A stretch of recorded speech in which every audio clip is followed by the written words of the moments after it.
দোস্ত, তোমরা যারা আজকে 365 দিনে কোনোদিন খোদার ফজরের নামাজ পড়লা না, তিনি যদি বলে ফেলে যে নাফরমান আর কোনোদিন তোরে আমি সেজদা দিতে দেব না, তোর কোন আব্বাই সেজদা দেওয়াইবে তোরে? এই নাফরমান, গত 1 বছরে যে কোনোদিন 5 ওয়াক্ত নামাজ পড়ো নাই, আল্লাহ যদি বলে যা আর কোনোদিন তোকে সেজদা দিতে দেব না, যা। নূহ নবীরে বলছে যে আপনাকে না বললাম আপনি নবী, আপনি ভুল করছেন কেন? আপনারা না বলছি, এই নবী তোমাকে না বলছি আমি আর কাউকে ঈমান দেব না, আবার বলছো কেন? কোরআনুল কারীমের মধ্যে আছে বাপ, নূহ নবীর মতো নবী 950 বছর যে আল্লাহর দিকে ডাকছে মানুষকে, সেই নবী এবার আবার হাত তুলে বলছে আল্লাহ আমার ভুল হয়ে গেছে, আমি বিষয়টা বুঝি নাই, আমি সন্তানের অস্থিরতায়, আল্লাহ আমি আপনার ফয়সালার কথা আমার মনে নাই, আমার সন্তান জাহান্নামী হবে, এটা আমারে পাগল বানায় ফেলছে, এটা আমারে অস্থির বানায় ফেলছে, আমারে ভুলায় দিছে আপনার কথা, আপনি আমারে মাফ করে দেন। ওয়া ইল্লা তাগফিরলি ওয়া তারহামনি আকুন মিনাল খাসিরিন। আয় করিম, আপনি যদি আমারে মাফ না করেন, দয়া না করেন, আমি নবী হয়েও ক্ষতিগ্রস্তদের অন্তর্ভুক্ত হয়ে যাব। চলো আব্বা, আমি শুধু একজন বক্তা ওয়াজ করতে আসছি, এই জন্য মনে করাইতে আসছি, ভোট চাইতে আসি না, ভোট চাইতে না, আখেরাত মনে করাইতে আসছি। এই 3টা উদাহরণ দিলাম। নবী সাল্লাল্লাহু আলাইহি সাল্লামের হাত নামায় দিছে, ইব্রাহিমের হাত নামায় দিছে, নূহের হাত বলে না কেন? তার চাইতে দামি এখানে কে? এই সৃষ্টিতে কে? আগামীতে আসবে কে? এবার আন্দাজ করেন, আল্লাহ আমারে আপনারে যারে যে আমাদেরকে যাদেরকে ঈমান দিছে, আমরা কালেমা পড়তে পারি, আমরা শুনছি, আমরা মুসলমান, আমার আব্বা মা মুসলমান, এই নিয়ামতের কি পরিমাণ কদর করা উচিত, কদর করা উচিত। এই জন্য বললাম রে ভাই, হেদায়েত কার হাতে? ফয়সালা কার হাতে? সর্বশ্রেষ্ঠ রাসূলের হাতেও না, তো বক্তার হাতে তো বেলে নাই, বক্তার তো সেই হিসাবে কি নাই, বেলে তো নাই। আচ্ছা, এর উল্টা আরো 3টা উদাহরণ দেই, দেখেন আরো সহজ, এটাও লম্বা না, 3টা আবার বিকল্প উদাহরণ দেখেন, আপনি আরো মজা পাইবেন। এই 3টা উদাহরণ আপনি দেখেন। বাপ ফুত 2 জন, ফুতের বয়স মাত্র 12 বছর। বাপে ফুতেরে বলল, আমি স্বপ্নে দেখছি আব্বা তোমার আমি আল্লাহর জন্য জবাই করতেছি। তোমার 12 বছরের ছেলে কয় আব্বা আমি রাজি। এত অল্প বয়সে রবের জন্য জীবন দিতে হবে, এই বুঝেই ফোলা বুঝলো কেমন?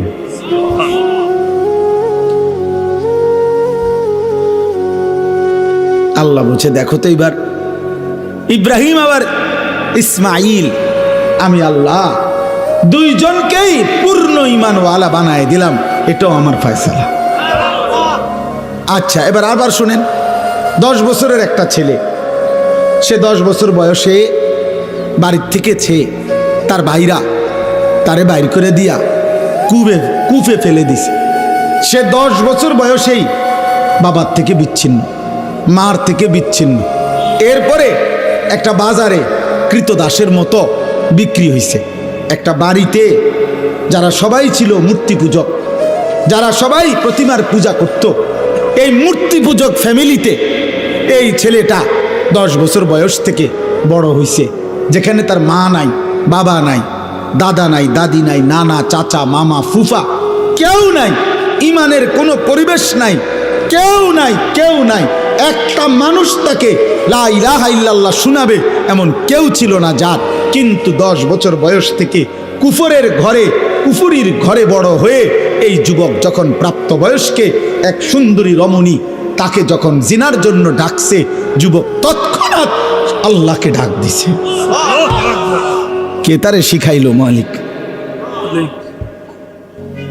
ক্বালা মাআযাল্লাহ। জুলাইখার আমন্ত্রণে ইউসুফ চিৎকার দিয়ে বলছে, আমি আল্লাহকে ভয় করি, আল্লাহর কাছে পানাহ চাই। ইন্নাহু রাব্বি আহসানা মাসওয়াই, আমার সেই আল্লাহ যিনি আমাকে জন্ম থেকে এই পর্যন্ত বড় উত্তম ভাবে লালন পালন করেছেন। ইন্নাহু লা ইউফলিহুজ যালিমুন। ইউসুফ আলাইহিস সালাম জুলাইখাকে মোট 3টা কথা বলছে। 1 নাম্বার বলছে, জুলাইখা তোমার এই হারাম প্রস্তাব থেকে আমি আল্লাহর পানাহ চাই। 2 নম্বরে বলছে, জুলাইখা আমার আল্লাহ আমারে বড় বেশি যত্ন করে লালন পালন করেছে জুলাইখা। 3 নম্বরে বলছে, ইন্নাহু লা ইউফলিহুজ যালিমুন। জুলাইখা কিয়ামত পর্যন্ত মনে রাখবা, কোনো পাপী, কোনো নাফরমান আল্লাহর অবাধ্য বান্দা কখনোই সফল হয় না। কে তারে এই বুঝ দিল? কে বুঝছেন? উনি কে? ইউসুফ। আরেকজন সে হলো যে ছোট্টবেলায় জন্মের পরেই কোলে বাচ্চা, কোলে দুধ পান করা অবস্থায় আল্লাহর হুকুমে তার মা তাকে কুয়াত পানি ফেলে দিছে। বাক্সতে ভরে কি করে দিছে? পানিতে ফেলে দিছে। তাইলে এই বাক্সতে ভরে পানিতে ফেলে দেওয়ার পর থেকে তারে, এই বাচ্চাটাকে আল্লাহ চিনাবে কে? আখেরাত চিনাবে কে? তাকে নেককার চিনাবে কে? কিছুই জানে না। তাকে আল্লাহ তাআলা পৌঁছায় দিছে এমন এক ঘরে, যেই ঘর শুধু কুফুরের ঘর না, কুফরের সর্দার, কুফরের সবচেয়ে বড় দাবিদার, খোদা দাবিদার বেঈমানের ঘরে, ফেরাউনের ঘরে বড় হইছে, ফেরাউনের ঘরে, বেঈমানের ঘরে, খোদা দাবিদারের ঘরে। কিন্তু সেই ঘরে এই কোলের বাচ্চা বড় হইয়া আগামী দিনে এই বাচ্চাই রাসূল হয়ে গেছে। আসমানওয়ালা বলেন, আমি বানাইছি। আমি ফেরাউনের ঘরে তারে আল্লাহ চিনাইছি।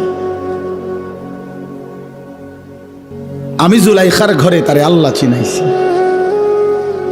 সুবহানাল্লাহ, সুবহানাল্লাহ। এই জন্য দোস্ত এই তিনটা 6টা উদাহরণ দিলাম। মূলত হেদায়েত কার হাতে? ফয়সালা কার হাতে? পরিবর্তন কার হাতে?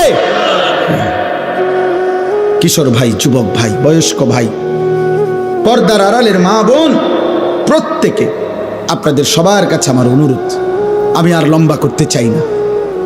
লম্বা করা যাইতো কিন্তু উচিত না, কারণ আশপাশের বাসাবাড়ির মানুষ, তাদের ঘুমের সময় কষ্ট হয়। যত কিছুই আপনারা বলেন, আপনাদের ভাল লাগলেও কিন্তু ঘরওয়ালাদের কষ্ট হয় ভাই। মাইকের আওয়াজ কষ্ট পায় মানুষ, অনেকের ঘুমের কষ্ট হয়, ক্লান্ত মানুষ, মহিলা, অসুস্থ, বাচ্চা। এই জন্য খুব রাত করা আসলে ইনসাফ না, খুব রাত গভীর করা উচিত না। এই জন্য আমি আপনাদের কাছে, এই যুবক ভাই, তোমাদের সবার কাছে অনুরোধ করছি, ভাইয়া জীবনটা সুন্দর করো। আল্লাহ নিজের হাতে ঈমান দিছে। আব্বা, তোমারে মা বাপ মুসলমান দিছে। যারে আল্লাহ ঈমান দেয় নাই, সে আল্লাহ চিনে নাই, তার দুর্ভাগ্য কিয়ামতের দিন দেখবে। আরে দুনিয়ায় যারে আল্লাহ একটা বাচ্চা দেয় নাই, ওই মা বুঝে দুনিয়া কত কষ্টের, ওই বাবা বুঝে দুনিয়া কত কষ্টের। অতএব আমি অনুরোধ করলাম, এই রাত গভীরে এবার আমি আয়াতগুলোর তর্জমা বলি, শেষ তাইলে আমার কথা। আমাদের প্রত্যেকেই শুধু আয়াতের তর্জমা বলার আগে 30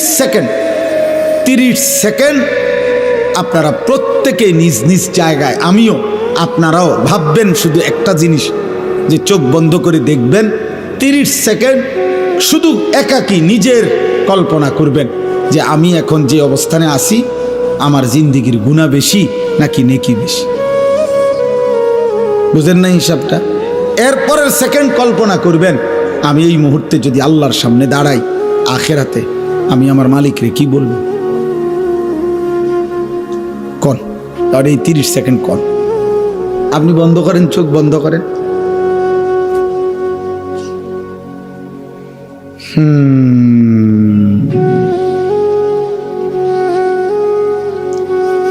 বলেন কি মনে হয় বাপ, গুনাহ বেশি না নেকি বেশি? রবের সামনে দাঁড়াইলে কি বলবে, কেমনে জবাব দিবেন?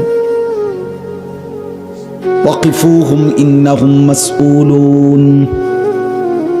কোরআনুল কারীমের মধ্যে আছে আল্লাহ হাসরের ময়দানে ফেরেশতাদেরকে বলবেন, আমার একজন একজন বান্দাকে এনে আমার সামনে দাঁড় করাও, আমি আল্লাহ এই মুহূর্তে একজন একজন করে আমি নিজেই জিজ্ঞেস করব।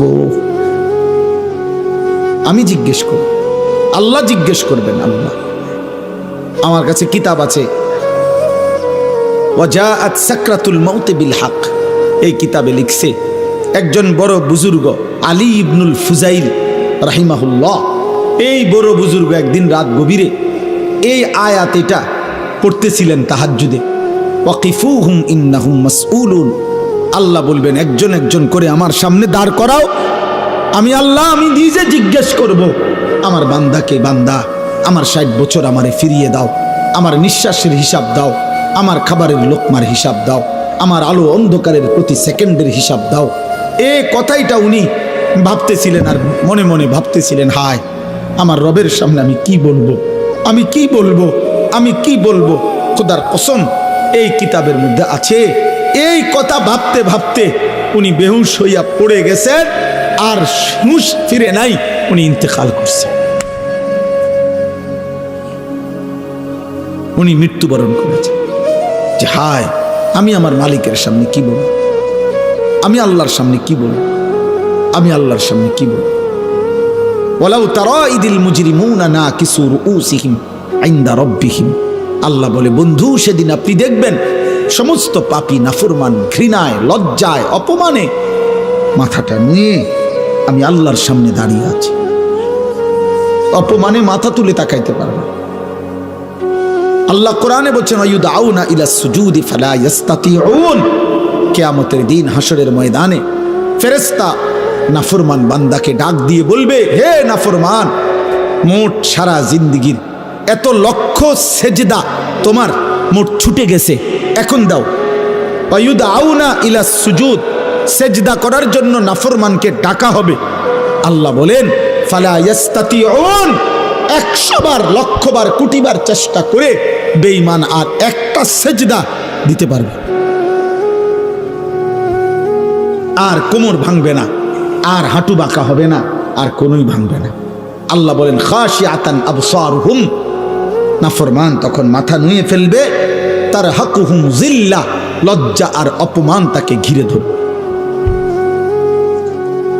দোস্ত তোমরা তো মনে করছো টেলিভিশনের খবর যদি তোমাদের এতটা বিশ্বাস হয়, সমবয়সী বন্ধুর কথা, নাটকের কথা, সিনেমার কথা, গায়িকার কথা, অ্যাডভার্টাইজের কথা, চ্যানেলের খবরের কথা, তো আসমানওয়ালার কথা আমার বিশ্বাস হবে না কেন? মুহাম্মদ আরবি সাল্লাল্লাহু আলাইহি সাল্লামের কথা আমাদের বিশ্বাস হবে না কেন বলে? এই জন্য আমি প্রত্যেকটা কিশোর যুবককে খুব মনোযোগ দিয়ে তোমরা ভাই শুনতেছো, মাশাআল্লাহ, আল্লাহ তোমাদেরকে বসার মধ্যে বরকত দান করেন। আমার নওজোয়ান, তোমার জন্য তুমি ভালো হও, তোমার জন্য তুমি ভালো হও। তুমি নষ্ট হলে, চরিত্রহীন হলে এই পৃথিবী তোমার মনে রাখবে না। কোনো পাপী, কোনো অসভ্য, কোনো চরিত্রহীন, কোনো লম্পট, কোনো বেহায়া, কোনো নাফরমানকে পৃথিবী শ্রদ্ধার সাথে ভালোবাসি স্মরণ করে না, স্মরণ করে না রে আব্বা। আমি প্রত্যেক দিন বলি, ফেরাউন এই নামে পৃথিবীর মানুষ কোনো কুত্তার নামও রাখে না, নমরুদ এই নামে পৃথিবী কোনো কুত্তার নামও রাখে না, আবু জাহেল এই নামে পৃথিবীর মানুষ কোনো কুত্তার নামও রাখে না, আবু লাহাব এই নামে পৃথিবীর মানুষ কোনো কুত্তার নামও রাখে না। কিন্তু সেই বেলাল, যাকে উত্তপ্ত বালুর মধ্যে বুকে চাপা দিয়া, পাথর চাপা দিয়া রাখছে, যে একটা কৃতদাস ছিল, যে একটা হাবশি কালো গোলাম ছিল, যে মদিনার মধ্যে মক্কায় যার নিজস্ব বাড়িঘর ছিল না, সেই বেলাল আল্লাহকে রাজি খুশি করছে। আজ কোটি কোটি ইমানদারের সন্তানের নাম বেলাল। বেলাল, অতএব ইমানদারের নাম থাকে, সেজদাওয়ালার নাম থাকে, বন্দিগিওয়ালার নাম থাকে। ও যে দেখেন ওই বাচ্চা, দেখেন ও কি পরিমাণ আদরে আছে, দেখেন এই দেখেন বাচ্চাটাকে, ও কি পরিমাণ আদরে আছে, এই আপন ভোলা বাচ্চা। এইভাবে প্রতিটা বাবা, প্রতিটা মা, প্রতিটা অভিভাবক কি পরিমাণ আদরে যত্নে, কি পরিমাণ সোহাগে মায়ায় বাচ্চা কাচ্চাকে আগলায়া রাখে। মা 2টা বছর দুধ পান করাইতে কতবার গালে মুখে চুমা দিছে। একজন মা তার বাচ্চাটাকে কত মহিলার কাছে, কত পুরুষের কাছে কোলে তুলে দিছে। দাদি, নানি, চাচি, মামি, ফুফির, খালার কুলে ওরে দোয়া করে দেন, ওরে হাত মুছে দেন, আল্লাহ যেন ওরে মানুষ করে, মানুষ করে, মানুষ করে। বাবায় কতবার বলছে, হুজুর আমার ফুলাটারে দোয়া করে দেন, দোয়া করে দেন। এত আদর, এত ভালোবাসা, এত দোয়া, এত আশীর্বাদ, এত হাত মুছে দেওয়া, এই সব কিছুর পরে যুবক আজ 16 বছর বয়সে তোমার বাবা, তোমার মায়ের এত ভালোবাসা, এত মায়া, এত দোয়া বিনিময় তুমি শুধু উলঙ্গ ছবি দেখো, নর্তকী দেখো, মোবাইলের জিনা ব্যভিচারী দেখো। এক ওয়াক্ত নামাজ পড়তে চায় না, একদিনও না, কোনোদিনও ফজরের নামাজ পড়লা না। হায় রে মুসলমানের সন্তান, এমন বদনসিব কেমনে হইলি বা, এমন দুর্ভাগা কেমনে হইল? এমন মালিক তোরে কে বুলাহে দিল রে বাবা? এমন সৃষ্টিকর্তা কেমনে ভুলে মানুষ? এমন মেহেরবান রব কেমনে ভুলে গেলি বাবা? বলে আফসোস করা উচিত, আফসোস, আফসোস করা উচিত। চলেন তর্জমাটা দেখেন। এই তর্জমার অর্থ হলো, যেই কোনো বান্দা জীবনের শেষ মৃত্যুর পূর্ব পর্যন্ত গড়গড়া মৃত্যুর একটা যন্ত্রণা আছে, মৃত্যুর একটা শেষ নিঃশ্বাস টানা আছে। মানুষ শেষ টাইমে আজরাইল আসার পূর্ব মুহূর্তে সাকরাতুল মউত, মৃত্যুর যন্ত্রণা শুরু হয়, তখন মানুষ নিঃশ্বাস টানে। এটারে মরণের নিঃশ্বাস বলে। যারা বিবেকবান, সচেতন, ওরা বুঝে যে উনি আর টিকবে না, উনি আর থাকবে না। এই নিঃশ্বাস, শেষ নিঃশ্বাস টানার আগ পর্যন্ত, সাকরাতুল মউত আগ পর্যন্ত, গড়গড়া মৃত্যুর যন্ত্রণা আসার আগ পর্যন্ত আল্লাহ রসুল শুনাইছেন, আল্লাহ বলে দিছেন, বান্দা এর পূর্ব পর্যন্ত তুমি যদি কোনো একদিন কোনো সময় তোমার মনে পড়ে তোমার পুরা হায়াত তুমি ভুল করছো, গুনাহ করছো, নাফরমানি বেশি করেছো, তো ঠিক যখনই মনে পড়বে কোনো দিকে না দৌড়াইয়া আমি আল্লাহর কাছে আইসো। ঠিক যখনই আসবা আমার কাছে শুধু 3টা কাজ করবা। তুমি দিল দিয়া বলবা আমি গুনাহ ছেড়ে দিলাম, আর করব না, ওয়াদা দিলাম, আমি মাওলা লজ্জিত, মাফ চাইলাম। আল্লাহ বলে 3টা যদি অন্তর দিয়া বাস্তবিক অর্থে আমারে বুঝাইয়া বলতে পারো, আমি রব কসম করে বললাম আসমান পর্যন্ত ছোঁয়া গুনাহ আমি মাফ করে দেব। তুমি আইসো আমার কাছে, যেদিনই মনে পড়বে তোমার, যেদিনই ভুল বুঝবে তুমি বান্দা, আমার কাছে আইসো, কারো কাছে যাইও না। কুল ইয়া ইবাদিয়াল্লাযীনা আসরাফু আলা আনফুসিহিম, এই যে সূরা জুমার 39 নম্বর সূরা 24 নম্বর পারার 53 নম্বর আয়াত। এই আয়াতটা, এটা অর্থ কোরআনুল কারীমে আল্লাহর মহানুভবতা, আল্লাহর মাগফিরাত, আল্লাহর দয়া, মায়া, রহমত, আল্লাহ তাআলার উদারতার সবচেয়ে শ্রেষ্ঠ আয়াত এই আয়াত। তাফসীরে আছে, হযরত আব্দুল্লাহ ইবনে মাসউদ বলছেন, আল্লাহ নবীর কাছে কিছু লোক এসে বলছিল, হে মুহাম্মদ, তাফসীরে কুরতুবিতে আছে, আমরা কালেমা পড়তে চাই, কিন্তু তুমি কি জানো মুহাম্মদ আমাদের গুনাহ কি পরিমাণ? বলছে মানে? কয় মুহাম্মদ, চুরি কি পরিমাণ করছি আমরা হিসাব নাই, জেনা করেছি কি পরিমাণ হিসাব নাই, মিথ্যা বলেছি কি পরিমাণ হিসাব, পান করেছি কি পরিমাণ হিসাব নাই, ব্যভিচার করেছি কি পরিমাণ হিসাব নাই, খুন করেছি কি পরিমাণ হিসাব নাই। মুহাম্মদ, প্রতিটা গুনার কোনো কুল কিনারা নাই, হিসাব নাই। মুহাম্মদ, তোমার আল্লাহকে একবার জিজ্ঞাসা করো, আমরা তো শুধু শিরিক করি নাই, বরং এই পরিমাণ গুনাহ করছি যে জীবনটা শেষ করে দিছি। এখন তোমার আল্লাহকে বলো উনি কি পরিমাণ মাফ করবে, উনি কদ্দুর মাফ করতে পারবে, ওনারে জিজ্ঞাসা করো। আল্লাহ তাআলা এই তখন এই আয়াত নাজিল করে বলছে, কুল, হে নবী আপনি বলুন, ইয়া ইবাদিয়াল্লাযীনা আসরাফু আলা আনফুসিহিম, হে আমার বান্দারা, তোমরা যারা তোমাদের পুরা জীবন গুনার উপরে শেষ করে ফেলেছ, লা তাকনাতু মির রাহমাতিল্লাহ, তবুও তোমরা আমি আল্লাহর রহমত থেকে নিরাশ হইও না, আমার কাছেই আসো, অন্যদিকে যেও না। ইন্নাল্লাহা ইয়াগফিরুয যুনুবা জামিআ, আমি আল্লাহ ওয়াদা দিলাম নিশ্চয়ই আল্লাহ সমস্ত গুনাহ একসাথে মাফ করে দিবেন। কুফর সব মাফ, শিরিক সব মাফ, কবিরা সব মাফ, সব মাফ, সব মাফ, সব মাফ। তুমি আমার কাছে আইসো না, আমার কাছে। ইন্নাহু হুয়াল গাফুরুর রহিম, আল্লাহ বলে কেন মাফ করব না বান্দা, তুমি জানো না আমি গফুর, সব ক্ষমা আমার কাছে, আমি রাহিম, সব মায়া আমার কাছে, সব ক্ষমা আমার কাছে, সব মায়া আমার কাছে বান্দা, আমি গফুর, আমি রাহিম। তাহলে এখানে আল্লাহ উত্তর দিছেন, গুনাহ পাপ অপরাধ যে পরিমাণই হোক আল্লাহ কি করে দিবে, বলেন না কি করে দিবে। এখন শর্ত হইল, প্রশ্ন হইল কি করতে হবে, বলেন কি করতে হবে। এই পরের আয়াতে এখানেই শোনেন, আল্লাহ বলছেন 54 নম্বর আয়াতে, ওয়া আনিবু ইলা রাব্বিকুম, 1 নম্বর কাজ, তোমরা তোমাদের রবের নিকট তওবা করো। আনিবু আই তুবু আই ইরজিউ, তোমরা তোমাদের রবের কাছে ফিরে আসো, তোমরা তোমাদের রবের কাছে তওবা করো, তোমরা তোমাদের রবের কাছে ইনাবাত, ঝুঁকে আসো, এদিকে আসো, রবের কাছে আসো। কি করো, কথা বলেন না কি করো, ওরে ভাই শেষ করে দিচ্ছি, বলেন কি করো, তওবা করো, তওবা, তওবা, তওবা। এই যে আজকে ওইখানে বলছি, এখনো বলি,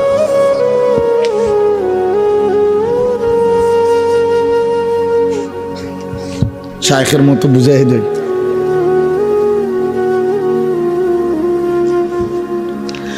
আমার শায়েখ আল্লামা মুফতি মুশতাকুন নবী কাসিমি হযরত যেমনি বুঝায় আমি এমনি বুঝাইতে চাই।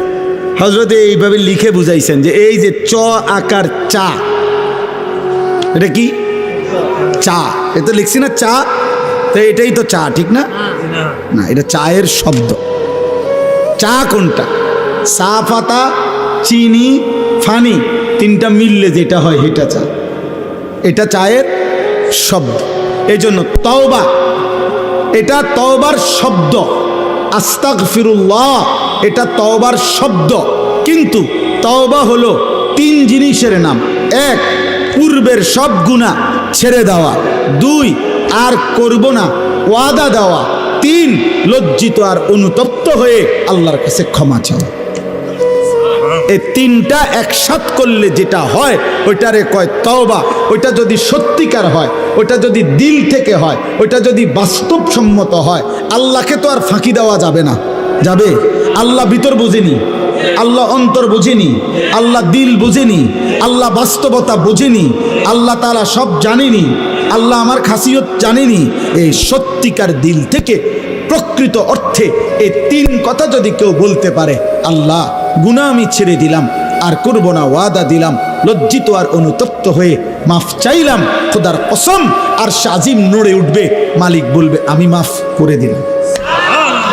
যদি বলেন কদ্দুর, আল্লাহ বলবেন তুই না কবি কদ্দুর, হেই বেটা কদ্দুর দরকার তোর, মাফ।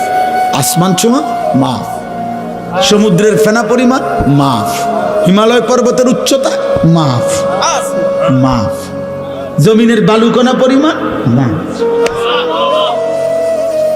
মাফ। লাউ বালাগাত যুনুবুকা আনানাস সামা সুম্মা ইস্তাগফারতানি গফারতু লাকা ওয়ালা উবালি, কোনো পরোয়া করব না, মাফ। কেউরে কিছু জিগাইতাম না, 2-1 লোক লইয়া লই আগে, এও তুমি জিঙ্গাও তারে আসলে ঠিক কয়নি না হুদা। আল্লাহ বলবেন দা কেউরে জিগাইতে হবে না, আমি বুঝ পাইলে হয়েছে, আমি দেখব দিল, আমি মাফ করে দেব। তুমি রাতে আসলে রাতে মাফ, দিনে আসলে দিনে মাফ।